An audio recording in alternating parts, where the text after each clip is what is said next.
ماشاء اللہ لا حول ولا قوۃ الا باللہ العلی العظیم۔ اعوذ باللہ من الشیطان الرجیم، بسم اللہ الرحمن الرحیم۔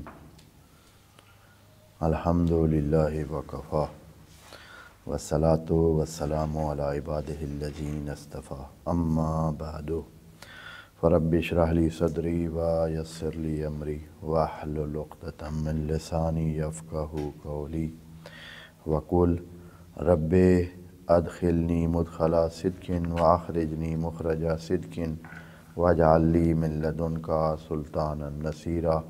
بسم اللہ وباللہ وتوکلت علی اللہ۔ قال اللہ تبارک و تعالی فی سورۃ النساء آیت نمبر 31، ان تجتنبوا کبائر ما تنہون عنہ نکفر عنکم سیئاتکم وندخلکم مدخلا کریما ولا تتمنوا ما فضل اللہ بہ بعضکم علی بعض للرجال نصیب مما اکتسبوا وللنساء نصیب مما اکتسبن واسألوا اللہ من فضلہ ان اللہ کان بکل شیء علیما۔ صدق اللہ العظیم۔ اس آیت کا ابتدائیت تو پچھلے نشست میں ہم نے عرض کر دیا تھا، لیکن آج پھر اس آیت میں کچھ بات ہم کریں گے اور بہت ہی مہم بحث اس میں آئے گی، جو کہ بہت ہو سکتا ہے کچھ مختلف بھی ہو ان روایتی تفاسیر سے جو کہ ہمارے پاس عام طور پر موجود ہیں۔ تو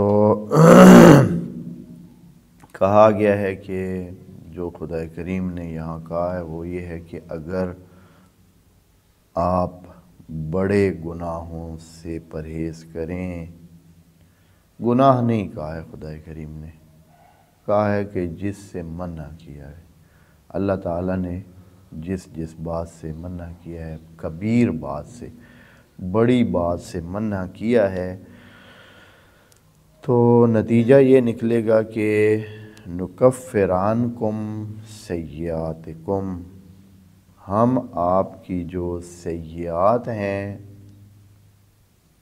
ان کو چھپا دیں گے، اور پھر اس کے بعد آپ کو ایک اچھے مدخل میں داخل کریں گے، ایک اچھی زندگی میں داخل کریں گے۔ بالکل ایسے اسی طرح یہ آیت صرف اتنی ہی بیان ہے اس میں۔ اب اس میں مفسرین نے اس بنیاد پر کہ گناہوں کی تقسیم ہو رہی ہے، اس میں شک نہیں ہے کہ خدا کریم گناہوں کی تقسیم تو فرما رہا ہے۔ ایک گناہ کو خدا کریم کبیرہ شمار کر رہا ہے، یعنی ایک قسم ہے گناہوں کی جن کو کبیرہ سمجھا جاتا ہے، اور بعض ہیں جن کو کبیرہ نہیں سمجھا جاتا ہے، یعنی وہ صغیرہ ہیں۔ پس جب کبیرہ ہے تو ساتھ صغیرہ ہوگا، کیونکہ کبیرہ اس وقت تک نہیں ہو سکتا ہے جب تک صغیرہ نہ ہو۔ پھر تو یہ بات تو اس حد تک تو ٹھیک ہے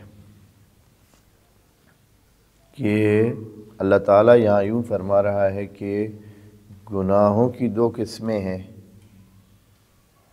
ایک جو بڑے گناہ ہیں، ایک چھوٹے گناہ۔ اب بڑے گناہ کی جب تفسیر کی بات آئی تو اس میں کوئی سمجھ نہ آئی کہ یہ کن گناہوں کو ہم کبیرہ جانیں، کن گناہوں کو صغیرہ جانیں۔ جو اصحاب رسول سے نقل ہے اس میں بھی بہت باتیں ہیں، کچھ نے کہا ہے جس کے ساتھ عذاب ذکر ہو کبیرہ ہے، کچھ نے کہا ہے کہ یہ 7 ہیں، نام لے کر کہا ہے، ان میں پہلے نمبر پر شرک ہے۔ پھر اسی طرح بعض نے کہا ہے کہ نہیں، یہ اس طرح کہ ہر گناہ کی جو ہے وہ لیول ہوتی ہیں، اس میں کچھ مثلا کسی کا مال کھانا گناہ ہے، لیکن اگر یتیم کا مال کھا جائے تو یہ بہت بڑا گناہ ہے۔ ہاں، اور اگر یہ یتیم کا مال بھی ظلمن اور جبرن اور ساتھ میں سال اس کے اور بھی گناہ کر کے کیا جائے تو اور بھی زیادہ گناہ بڑا ہو جائے گا، یعنی گناہ کی شدت جو ہے وہ تو یہاں طے آخر میں ہو نہیں سکا۔ ایک صحابی سے پوچھا گیا کہ یہ کتنے ہیں؟ 7 ہیں۔ اس نے کہا ہے کہ 700 بھی ہو سکتے ہیں، 700 ہونا بھی زیادہ ممکن ہے۔ تو اس طرح کی باتیں موجود ہیں۔ پس یہ بات تو تھوڑی سی سمجھنے والی ہے کہ خدا کریم بڑے گناہوں کا اجتناب کرنے والوں کو نوید دے رہا ہے کہ اگر بڑے گناہوں سے آپ بچیں گے تو ہم آپ کی سیئات کو چھپا دیں گے، یعنی بے اثر کر دیں گے، آپ کے قریب نہیں آئیں گی سیئات۔ اچھا، یہاں جو معنی لیا گیا ہے نا بڑے چھوٹے کا سمجھنا اس لیے بہت ضروری ہو گیا ہے، یعنی ان تفسیروں کے مطابق ضروری ہو گیا ہے کہ آپ بڑے گناہوں کو پہچان کریں تاکہ ان سے بچیں۔ اللہ تعالیٰ آپ کے جو چھوٹے گناہ ہیں جن کو لمم بھی کہا گیا ہے کہ بھائی وہ چھوٹے گناہ یعنی لمم یا سیئات، اس آیت میں بھی سیئات کو گناہ کے معنی میں لیا گیا ہے۔ نتیجہ یہ ہے کہ بڑے گناہوں سے پرہیز کریں تو اللہ آپ کے چھوٹے گناہوں سے صرف نظر کرے گا، درگزر کرے گا، معاف کرے گا۔ یہ روایتی تفسیروں میں سب میں اکثریت میں یہی چیز درج ہے۔ رسول خدا سے اتفاقاً، یعنی جیسے کہ سارے قرآن کا کہہ سکتے ہیں، شاذ و نادر کہیں رسول خدا کی خود تفسیر موجود ہے۔ یہ دوستوں کو بتا دوں، یہ نقطہ دھیان رکھیں، یہ بہت ہی نہ سمجھا ہوا نقطہ ہے، بے توجہ رہا ہوا نقطہ ہے کہ خود رسول خدا نے قرآن کی تفسیر نہیں فرمائی ہے۔ اگر کی ہے تو ہم تک نہیں پہنچی ہے،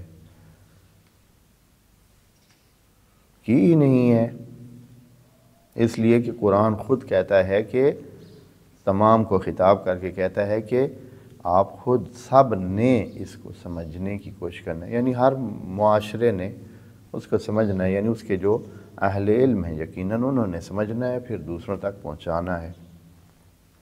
ہاں،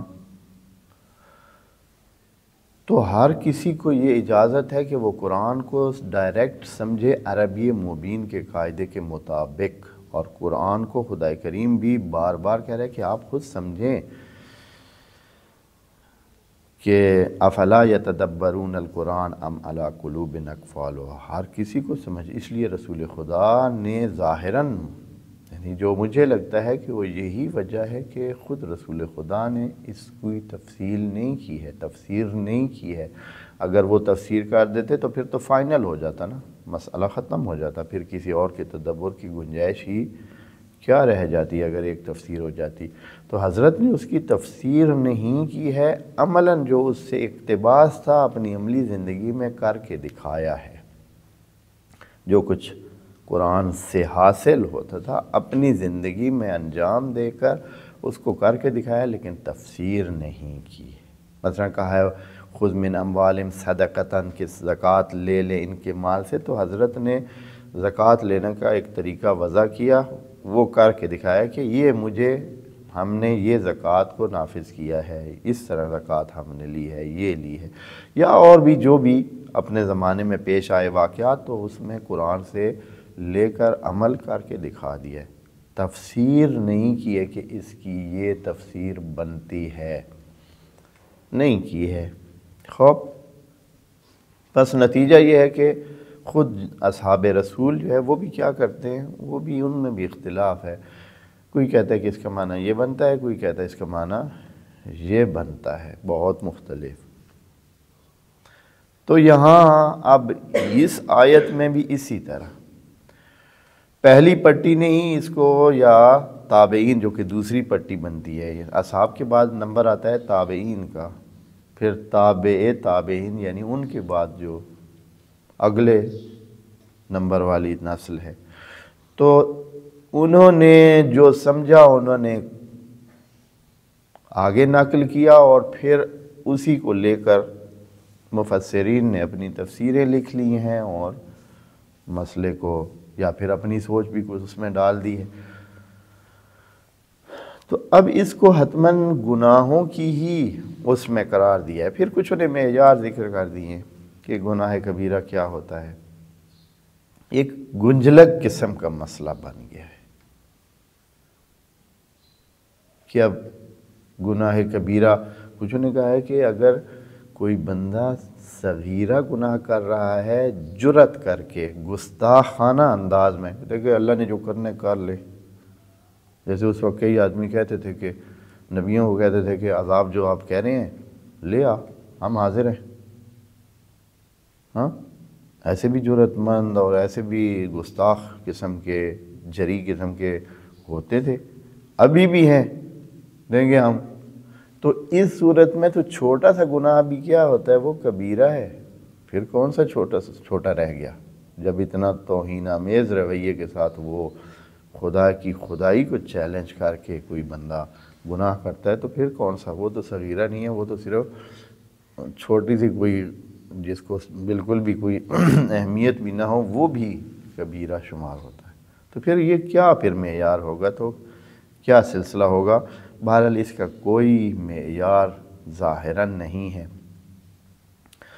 ظاہراً یہ ہے کہ جس کو عرف، جو پھر ہمارا وہی موقف آ جاتا ہے کہ خدا کریم نے عرف کو بہت اہمیت دی ہے، عرف میں جو بہت بڑا گناہ شمار ہوتا ہے وہ بڑا ہوتا ہے، جو چھوٹا شمار ہوتا ہے وہ چھوٹا شمار۔ مثلا ایک عرف میں یہ گناہ بڑا شمار ہوتا ہے اور وہ بندہ پھر بھی اس بڑے گناہ کا ارتکاب کرتا ہے، تو سمجھیں کہ کیا ہے، یہ بڑا ہے، کیونکہ اس نے بڑا سمجھ کر اس کو کیا ہے، تو پھر سمجھیں کہ اس نے بڑے گناہ کو ارتکاب کرنے کی جرأت کی ہے، چاہے وہ مثلا دوسرے معاشرے میں اس کی کوئی اہمیت نہیں ہے، لیکن اس نے تو بڑا سمجھ کے ہی کیا ہے نا۔ ٹھیک ہے، مثال کے طور پر کسی بندے نے کسی دوسرے کا مال سمجھ کے ضائع کیا ہے، مثلا وہ کسی کی اس نے یہ سمجھا ہے کہ یہ مثال کے طور پر دوسرے کی جگہ ہے جہاں اس نے منع کرا ہے، اس نے کہا کہ میں اپنی جرأت کے ساتھ اس جگہ جاؤں گا، اور اس کو تو اس نے یا قانون مثلا قانون کی خلاف ورزی کر کے دکھاؤں گا، ہاں، تو اس نے قانون کی خلاف ورزی کی ہے تو اس کو سزا ملنی چاہیے۔ اب بعد میں پتہ چلا کہ وہ قانون کی خلاف ورزی تھی ہی نہیں، قانون کی خلاف ورزی تھی نہیں، تب بھی اس بندے کو اپنی گستاخی کی وجہ سے سزا ملنی ہے۔ تو اس طرح ظاہراً کوئی معیار طے شدہ نہیں ہے گناہ کو کبیرہ سمجھنے کے لیے، سوائے اس کے کہ ہم کہیں کہ جو گناہ اس بندے کی نظر میں، اور یہ چیز جو میں عرض کر رہا ہوں یہ شاید تفاسیر میں نہ ملے، لیکن تفاسیر کو بھی دیکھ لیں، انہوں نے کہا کہ جس کا عذاب ذکر ہو، جس کا گناہ ہو، جس کا جو دوسرے چھوٹے گناہوں سے بڑا ہو، مثال کے طور پر ایک خاتون کی طرف دیکھنا جو ہے یہ بھی گناہ ہے، تو اب اس کو جو اس سے بڑے گناہ خواتین کے حوالے سے ہیں تو وہ ان کی نسبت وہ بڑے ہیں، یہ چھوٹا گناہ شمار ہوگا، یا اس طرح کی باتیں۔ تو یہاں بڑے گناہ کو سمجھنے کے لیے جو سب سے بہترین ہو سکتی ہے ترتیب یہ ہے کہ آپ یہ دیکھیں کہ یہ جو گناہ کرنے والا ہے اس کی نظر میں بڑا گناہ کون سا ہے، اور پھر بھی وہ جرأت کر کے کرتا ہے، اس کو پتہ بھی ہے کہ یہ بڑا گناہ ہے، پھر بھی وہ کرتا ہے، تو یہ بڑا گناہ ہے، چاہے وہ دوسرے کہیں اس کو اتنا گناہ نہ سمجھا جائے۔ لیکن یہ مثال کے طور پر ایک بندہ جوتوں کے ساتھ مسجد میں چلا جاتا ہے، ایک بندہ اس کو بہت بڑا گناہ سمجھتا ہے اور پھر بھی وہ جوتوں کے ساتھ مسجد میں چلا جاتا ہے، تو اس کے لیے تو یہی بڑا گناہ ہو گیا نا۔ اور دوسری جگہ مثلا کوئی اتنے مسئلہ نہیں ہے بھائی، یہ کوئی گناہ نہیں ہے اتنا، ہاں مسجد میں نبی کے زمانے میں تو سارے ہی جوتوں کے ساتھ ہی مسجد میں جاتے تھے، وہاں اس وقت یہ اس طرح کی قالینیں اور فرش اور اس طرح کے سلسلے تو نہیں لگے ہوئے ہوتے تھے، تو سارے ہی جاتے تھے، اپنے مصلی جہاں کھڑے ہوتے تھے وہاں نماز کے لیے جوتے اتار دیتے تھے، سارے ہی جوتوں کے ساتھ جاتے تھے۔ یہ کوئی بہت بڑا مسئلہ تو نہیں ہے، تو لیکن اب مثلا بہت اس کے اور طرح کے، تو اب پھر بھی وہ بندہ کرتا ہے، تو اس کا مطلب ہے وہ توہین کرنا چاہتا ہے، وہ مسجد کی توہین کرنا چاہتا ہے، تو اب یہ گناہ شمار ہوتا ہے، یعنی وہ گستاخی اصل میں گناہ ہے۔ بس ایک بندہ جو ہے نا وہ بڑی گستاخی کرنا چاہتا ہے جو اس کی نظر میں ہے، تو اس کا مطلب ہے کہ یہ بڑا گناہ ہے۔ اس لیے اس مسئلے کو یہاں جو تفسیر کی گئی ہے وہ بھی ایک مسئلہ دار ہے۔ تفسیر یہ ہے کہ اب بڑے گناہ آپ نہیں کریں گے تو اللہ چھوٹے گناہ آپ کے کیا کرے گا؟ معاف کرے گا۔ یہ معنی لیا گیا ہے، سیئہ کا معنی گناہ لیا گیا، حالانکہ سیئہ کا معنی یہ ہے کہ جو بھی آپ کو برا لگتا ہے، جو بھی آپ کو برا لگتا ہے، تکلیف مثلا آپ کو بری لگتی ہے، سردردی آپ کو بری لگتی ہے، یہ بھی سیئہ ہے۔ ہاں قرآن میں یہ لفظ سیئہ کا بہت دفعہ استعمال ہوا ہے اسی معنی میں کہ سیئہ وما بکم من سیئۃ فمن انفسکم، جو بھی آپ کے لیے مصیبتیں مسئلے ہیں، دنیاوی مسئلے، حتیٰ مثلا سردردی ہے، بھوک ہے، یا یہ ہے کہ کوئی زلزلہ آ گیا ہے، یا یہ ہے کہ آپ کی زندگی میں کوئی ایسے مسئلہ پیدا ہو گیا، خرابی آ گئی ہے، تو یہ سیئات ہیں سارے۔ قرآن نے سیئہ کا لفظ گناہ کے لیے بھی استعمال کیا ہے، گناہ ایک سیئہ ہے، گناہ کے نتائج کے لیے بھی استعمال کیا ہے، جیسے کہ وما اصابکم من سیئۃ فمن انفسکم یا بما کسبتم، جو بھی آپ کے لیے کوئی خرابی آتی ہے، مصیبت آتی ہے جو آپ کو پسند نہیں ہے، تو وہ آپ کے اپنے کیے کا نتیجہ ہوتی ہے۔ تو سیئہ کا معنی ہم گناہ کیوں کریں؟ اگر گناہ کریں تو اس کا مطلب ہے کہ آپ بڑے گناہوں سے بچیں گے تو چھوٹے گناہ اللہ آپ کے چھپا دے گا، معاف کر دے گا۔ لیکن ہم اس کو ایسا معنی کریں کیوں؟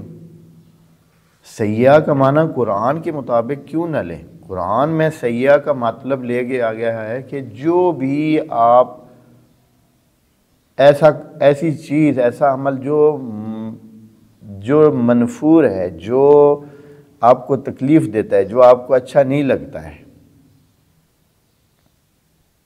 جو بھی آپ کو اچھی چیز نہیں لگتی، مثلا بھوک آپ کو اچھی نہیں لگتی ہے، فقر اور تنگ دستی اچھی نہیں لگتی ہے، جہالت اچھی نہیں لگتی ہے، ہاں، یا یہ ہے کہ کوئی خدا نخواستہ مرض آپ کو لاحق ہو گیا ہے، گھر میں کوئی مصیبت آ گئی، یہ سارے سیئات ہیں قرآن کے الفاظ میں، یہ ساری سیئات ہیں، یعنی جو اچھی نہیں لگتی ہے انسانوں کو، اچھی ہوتی بھی نہیں ہے، اچھی لگتی بھی نہیں ہے۔ گناہ بھی ان میں سے ایک ہو سکتا ہے، ہر سیئہ گناہ نہیں ہے۔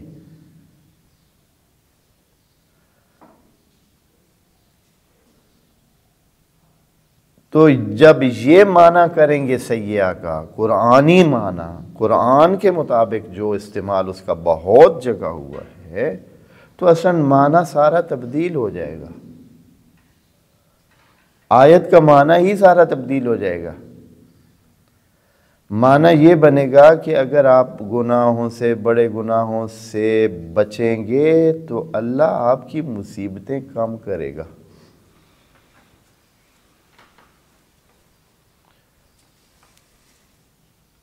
توجہ کریں نا، خدا کریم کیا بات کر رہا ہے اور سمجھا کیا گیا ہے۔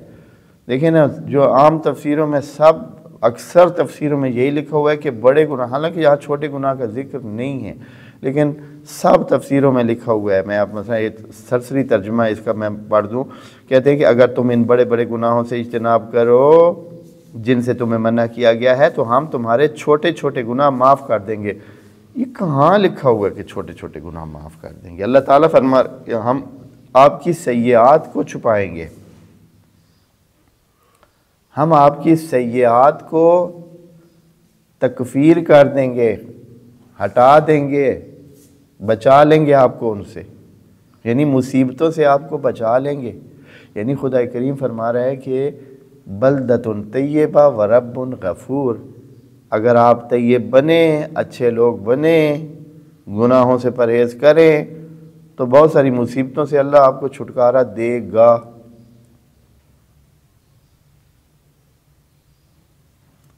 اب اس میں وہ جو معنی کیا جاتا ہے کہ بھائی سیئہ کا معنی یہاں چھوٹے گناہ ہے، چونکہ پہلے بڑے گناہوں کا ذکر ہے کہ اگر آپ بڑے گناہوں سے پرہیز کریں گے تو نکفر عنکم سیئاتکم، جو آپ کی مصیبتیں ہم ٹال دیں گے۔ یہاں ہے بھی یہ کہ مصیبتیں جو آپ کو حاصل ہیں اس وقت وہ ہم ٹال دیں گے۔ جو آپ نے مصیبتیں جو آپ پر آ چکی ہیں، سیئات آپ چکی ہیں جو آپ کو ناپسند ہیں اور آپ تکلیف میں ہیں ان سے، ہم ان کو ہٹا لیں گے۔ نکفر عنکم سیئاتکم، ہم ہٹا لیں گے وہ مصیبتیں آپ کی۔ اور پھر اگلے جملے ابھی بھی سمجھ اگر نہیں آئی ہے، اگلا جملہ اسی لیے ہے، لیکن جب آپ ایک جگہ پہلے درجے پہ خرابی کرتے ہیں اور اس کا معنی صحیح نہیں سمجھتے ہیں تو اگلی ساری آیت کا معنی ہی آپ ادھر لے جاتے ہیں۔ اگلا جملہ ہے وَنُدْخِلْكُمْ مُدْخَلًا كَرِيمًا، اور ہم آپ کو لے جائیں گے ایک بہت ہی اچھی جگہ، ہم آپ کو داخل کریں گے ایک کریم جگہ۔ کریم ایسی جگہ کو یا ایسی کسی بھی چیز کو، خدا کریم کا ایک لقب بھی کریم ہے کہ وہ کریم ہے۔ کریم ایسے بندے کو بھی کہا جاتا ہے جو خود اچھا ہے اور اچھائی کرتا ہے، دوسروں کے ساتھ اچھائی کرتا ہے۔ اگر وہ صرف خود اچھا بندہ، ایک بندہ خود اچھا ہے لیکن کسی کے ساتھ اس کا لینا دینا نہیں ہے، بس خود اچھا ہے، کسی کو کوئی اچھائی دکھاتا نہیں ہے، کسی کے ساتھ کوئی اچھائی کرتا نہیں ہے، خود اچھا بندہ ہے، یعنی جیسے کہتے ہیں کہ بے ضرر انسان ہے، ٹھیک ہے، اچھا بندہ ہے، کوئی یہ کریم نہیں ہے، یہ حسن ہے، کریم نہیں ہے۔ کریم وہ کہتے ہیں کہ جو خود اچھا ہے اور اس کی اچھائی دوسروں تک بھی پہنچتی ہے، دوسروں تک بھی پہنچتی ہے، ان کو کہتے ہیں کیا؟ کریم۔ تو وہ کہہ رہے ہیں کہ یہ آپ کو پھر ایسے مدخل کس کو کہتے ہیں؟ مدخل یعنی جگہ، مدخل یہ باب افعال سے اسم مکان بنتا ہے، باب افعال سے اگر ثلاثی مجرد لیا جائے، داخلہ لیا جائے تو اس کا اسم مکان بنتا ہے مدخل، لیکن اگر اس میں اگر باب افعال لیا جائے، ادخل یدخلو، ادخال لیا جائے تو پھر اس کا اسم مکان بنتا ہے مدخل۔ یہاں بھی مدخل ہے، بعض نے مدخل بھی پڑھا ہے، بعض قرآن نے، آپ جانتے ہیں کہ قرآن کو بھی پڑھنے میں جو ابتدائی قاری تھے، مشہور کچھ ایسے قراء تھے جن کی قراءت معتبر جانی گئی ہے، تو کچھوں نے اس طرح پڑھا ہے، کچھوں نے ایک زبر زیر کے فرق سے کئی جگہوں پہ قرآن کو پڑھا ہے، تو سارا درج ہے، موجود ہے، مختلف قراءات موجود ہیں۔ اس لفظ کو بھی زیادہ نے مدخل ہی پڑھا ہے باب افعال کے طور پر، چونکہ باب افعال تعدی کا معنی دیتا ہے تو اس لیے مدخل پڑھا ہے۔ تو خدا کریم فرماتا ہے کہ جب آپ بڑے گناہ نہیں کریں گے تو ہم آپ کی زندگی کی مصیبتیں ٹال دیں گے، آپ کی جو مسئلے ہیں، خرابیاں ہیں، سیئات ہیں، ان کو چھپا دیں گے، اور اس کو کیا ہوگا کہ آپ کو ایک اچھی زندگی میں داخلہ دے دیں گے۔ مدخل یعنی جو آگے آنے جانے والی جگہ، ہم آپ کو اچھی زندگی میں داخل کر دیں گے، ایک کریم جگہ جو آپ کو بھی فائدہ دے گی، آپ کے آس پاس کو بھی فائدہ دے گی۔ یعنی آپ اتنے کچھ ہو جائیں گے کہ نہ صرف خود اچھے ہو جائیں گے بلکہ آپ دوسروں کو بھی نجات دے سکیں گے اور دوسروں کو بھی اچھی زندگی میں لا سکیں گے۔ یعنی یہ ہے کہ آپ کی زندگی میں اتنی کھل آ جائے گی، وسعت آ جائے گی کہ خود بھی وسعت میں ہوں گے اور دوسروں کو بھی وسعت میں لے آنے کی کریم جو ہو جائیں گے۔ کریم کا مطلب یہ ہے کہ صرف اپنے تک نہیں رہتا ہے، وہ اس کا فائدہ صرف اپنے تک نہیں رہتا ہے۔ اگر کسی چیز کا فائدہ صرف اپنے تک رہتا ہے اور دوسروں تک نہیں جاتا ہے تو وہ کریم نہیں ہوتا ہے۔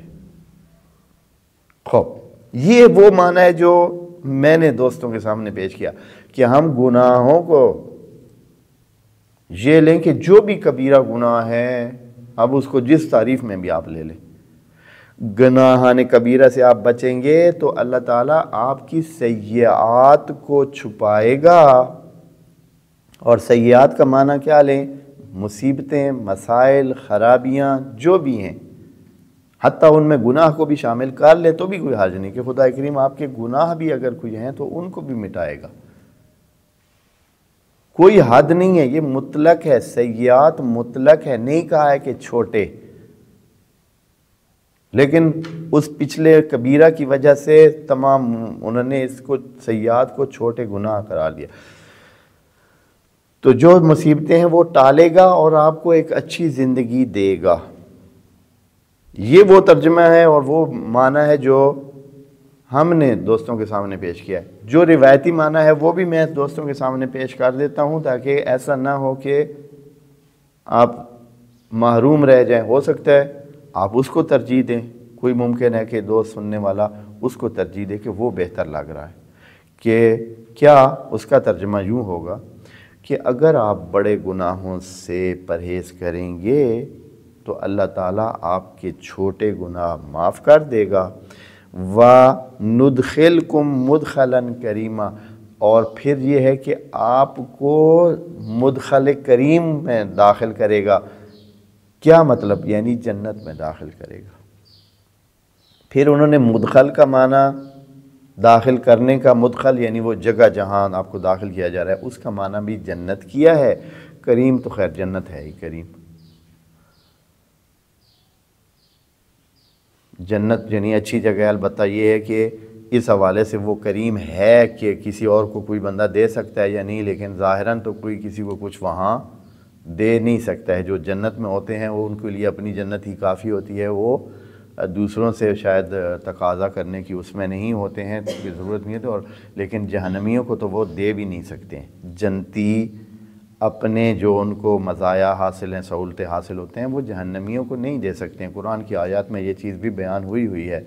جہنمی کہیں گے کہ تھوڑا سا وہ جو آپ کو اللہ دے رہا ہے ہمیں بھی دے دیں، یا بلکہ ہماری طرف دیکھ ہی لیں، ایک دفعہ ہماری طرف رخ ہی کر لیں کہ کچھ نور ہمیں بھی مل جائے آپ کے نور سے۔ تو انہوں نے کہا کہ نہیں بھائی یہ ایسا نہیں ہوگا۔ تو بس دو معنی ہیں، ایک بہت سمپل ہے جو کہ بنتا ہے کہ آپ گناہان کبیرہ سے پرہیز کریں، ہم آپ کی مصیبتیں ٹالیں گے اور آپ کو ایک اچھی زندگی دیں گے۔ چونکہ پیچھے کیا ہے، ساری بات کس کی چل رہی ہے؟ مال کی چل رہی ہے۔ پیچھے سے جو آ رہی ہیں آیات مال کی بات چل رہی تھی اور انسانوں کو کہا جا رہا تھا کہ دوسرا، اور پھر اس کے بعد بھی ابھی مال والی ہی بات آئے گی اور کچھ ایسی باتیں آئیں گی۔ تو درمیان میں یہ آیت بہت ہی مہم بھی ہے اور اس کا معنی یہ بنتا ہے جو ہم نے دوستوں کے سامنے پیش کیا ہے۔ جو روایتی معنی ہے اس کا معنی دوستوں کو کہہ دیا ہے کہ کیا ہے، بڑے گناہوں سے معاف کریں تو چھوٹے گناہوں کی معافی ملے گی اور اللہ آپ کو جنت میں لے جائے گا۔ لیکن آیت جو ہے نا وہ ٹوٹلی بے ربط ہو جائے گی آگے اور پیچھے سے۔ خدا کریم انشاءاللہ ہمیں سمجھ عطا فرمائے۔ اگلی نشست میں عرض کریں گے۔ والسلام علیکم ورحمۃ اللہ وبرکاتہ۔